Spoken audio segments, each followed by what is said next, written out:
చనిపోయారు, రాష్ట్రం రెండు ముక్కలు అయిపోయింది. ఇవన్నీ చూసి నాకు చిచ్చి రాజకీయం వద్దనిపించింది. నాకు వద్దని చెప్పి నేను వెళ్ళిపోయాను, రాజకీయం విడిచి వెళ్ళిపోయాను. నేను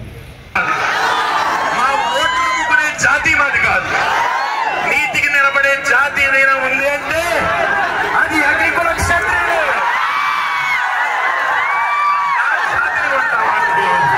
నా జాతిని కొంటావా? కొనుండే కోరకల్లా ఎవరితో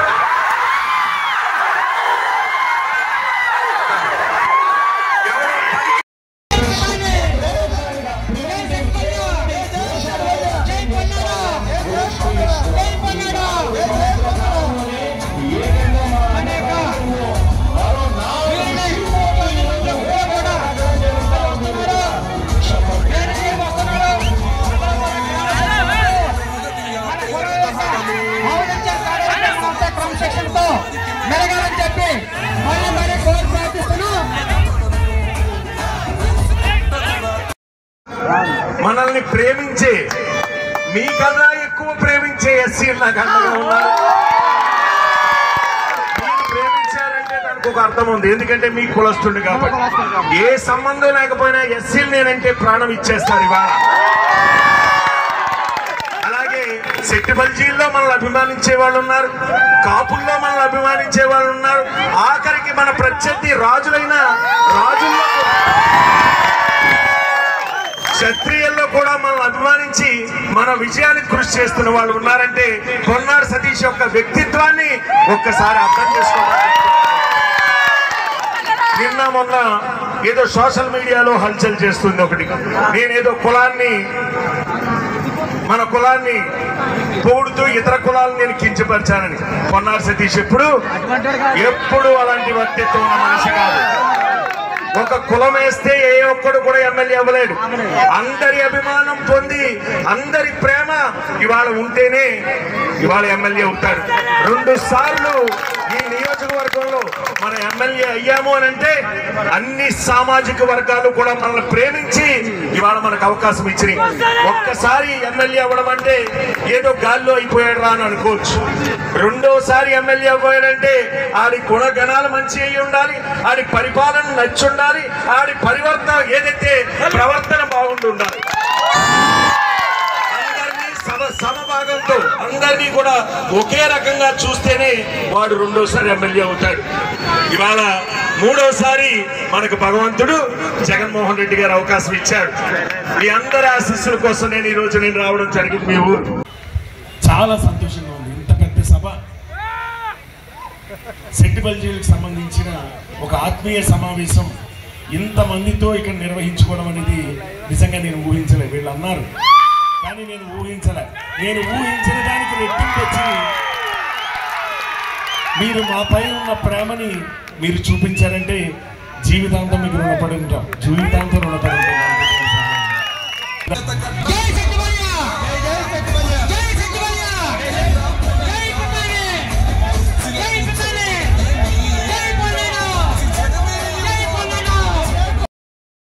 బాలకృష్ణ గారికి మనం అందరం కూడా తోడుగా ఉండి మంచి మెజారిటీతో గెలిపించినట్లయితే 4 సీట్ల విషయంలో మీ అందరికీ తెలుసు. ఇవాళ బాలకృష్ణ గారి విషయంలో తీవ్రమైన అన్యాయం అయితే జరిగింది. అది అందరికీ తెలిసిన విషయమే. 10.5 సంవత్సరాలుగా ఒక పార్టీని పోషించి ఇవాళ ఏదైతే ఎన్నికల సమయంలో ఆయన ఆశించినటువంటి సీటును కూడా ఇవ్వకుండా మోసం చేశారు వాళ్ళు.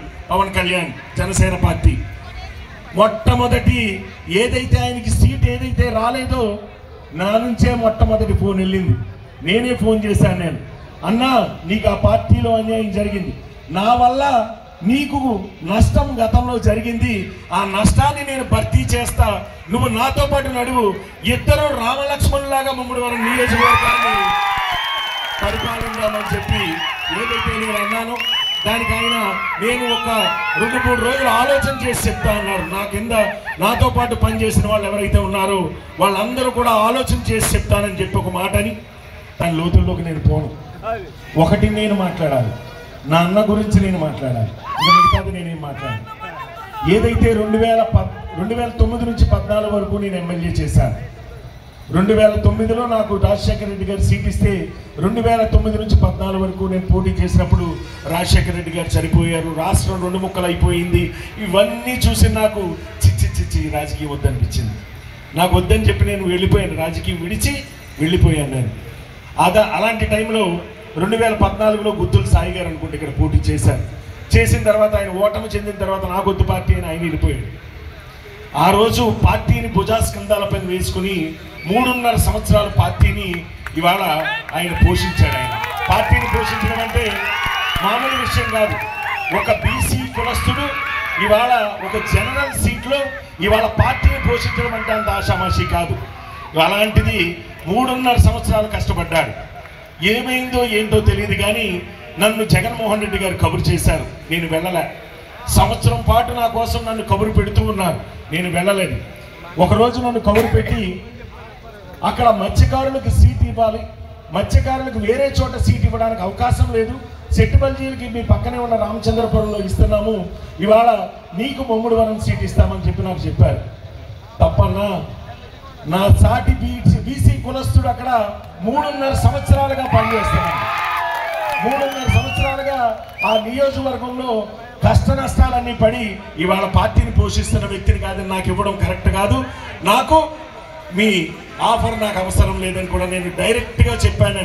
దానికి బోస్ గారు సాక్ష్యం, జగ్గిరెడ్డి గారి సాక్ష్యం. దీంట్లో ఎవరిని కూడా నేను మాయ మాటలు చెప్పను. అప్పుడు నన్ను పిలిచి జగన్మోహన్ రెడ్డి గారు ఒకటే చెప్పారు, మేము బాలకృష్ణ గారికి శాసన మండలి సభ్యులు ఎమ్మెల్సీ ఇస్తాము, నువ్వు పార్టీలోకి వచ్చి పోటీ చేయడానికి నువ్వు ఒప్పుకుంటావారంటే సరే, నాతో సమానమైన స్థాయి బాలకృష్ణ గారికి ఇస్తే నేను పార్టీలోకి రావడానికి సిద్ధమని చెప్పి ఆ రోజు నేను పార్టీలోకి వెళ్ళడం జరిగింది.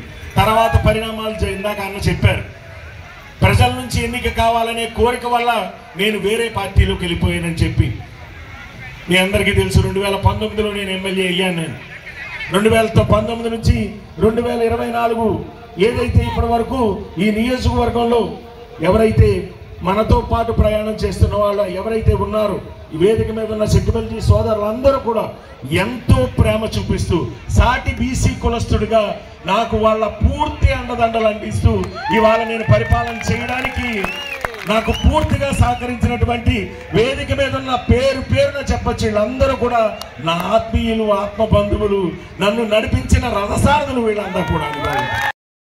4లో సీట్లు విషయంలో మీ అందరికీ తెలుసు.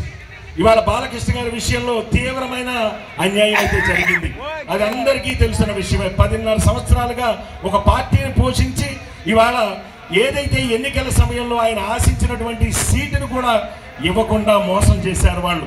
పవన్ కళ్యాణ్, జనసేన పార్టీ మొట్టమొదటి ఏదైతే ఆయనకి సీట్ ఏదైతే రాలేదో నా నుంచే మొట్టమొదటి ఫోన్ వెళ్ళింది.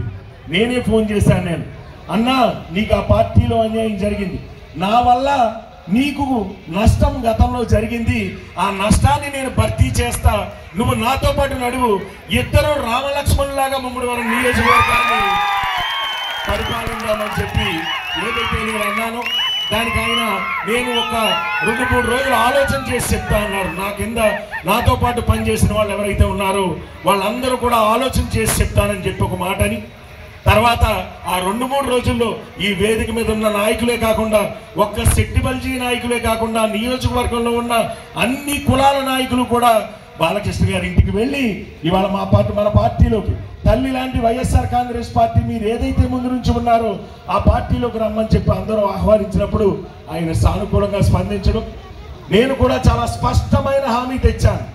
నా సాటి బీసీ కులస్తుడు ఎవరైతే నష్టపోయాడో, కోట్లాది రూపాయలు నష్టపోయాడో, నా బీసీ కులస్తుడికి నేను న్యాయం చేయాలి అన్న ఉద్దేశంతో ఒక జిల్లా పార్టీ ప్రెసిడెంట్గా రేపు భవిష్యత్తులో ఎన్నికలైన తర్వాత నాతో సమానమైన స్థాయి పదవి ఇస్తానంటే నేను తీసుకొస్తానని చెప్పి గౌరవ ముఖ్యమంత్రి గారి దగ్గర స్పష్టమైన హామీ తీసుకొచ్చి అన్నని తీసుకెళ్లి పార్టీలో జాయిన్ చేశాం.